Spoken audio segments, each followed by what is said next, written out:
اور ان کے صبر کے بدلے ان کو بہشت اور ریشمی لباس عطا کرے گا. اس میں وہ تختوں پر تکیے لگائے بیٹھے ہوں گے. وہاں نہ دھوپ کی حدت دیکھیں گے نہ سردی کی شدت.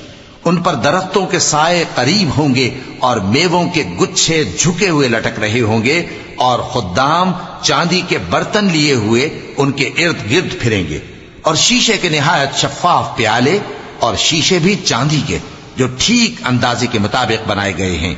اور وہاں ان کو ایسی شراب بھی پلائی جائے گی جس میں ادرک کی آمیزش ہوگی. یہ بہشت میں ایک چشمہ ہے جس کا نام سلسبیل ہے. اور ان کے پاس لڑکے آتے جاتے ہوں گے جو ہمیشہ ایک ہی حالت پر رہیں گے.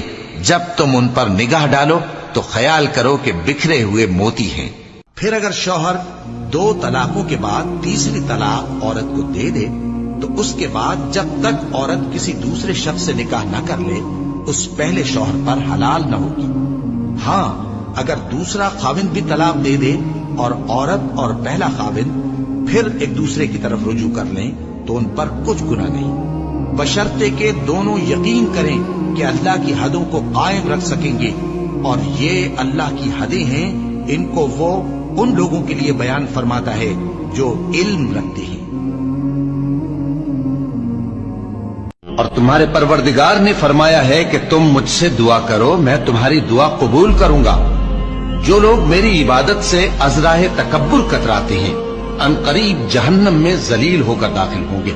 اللہ ہی تو ہے جس نے تمہارے لیے رات بنائی کہ اس میں آرام کرو اور دن کو روشن بنایا کہ اس میں کام کرو. بے شک اللہ لوگوں پر فضل کرنے والا ہے لیکن اکثر لوگ شکر نہیں کرتے. یہ قرآن وہ رستہ دکھاتا ہے جو سب سے سیدھا ہے، اور مومنوں کو جو نیک عمل کرتے ہیں بشارت دیتا ہے کہ ان کے لیے اجر عظیم ہے. اور یہ بھی بتاتا ہے کہ جو آخرت پر ایمان نہیں رکھتے ان کے لیے ہم نے دکھ دینے والا عذاب تیار کر رکھا ہے. اور انسان جس طرح جلدی سے بھلائی مانگتا ہے اسی طرح برائی مانگتا ہے، اور انسان بڑا جلد باز ہے.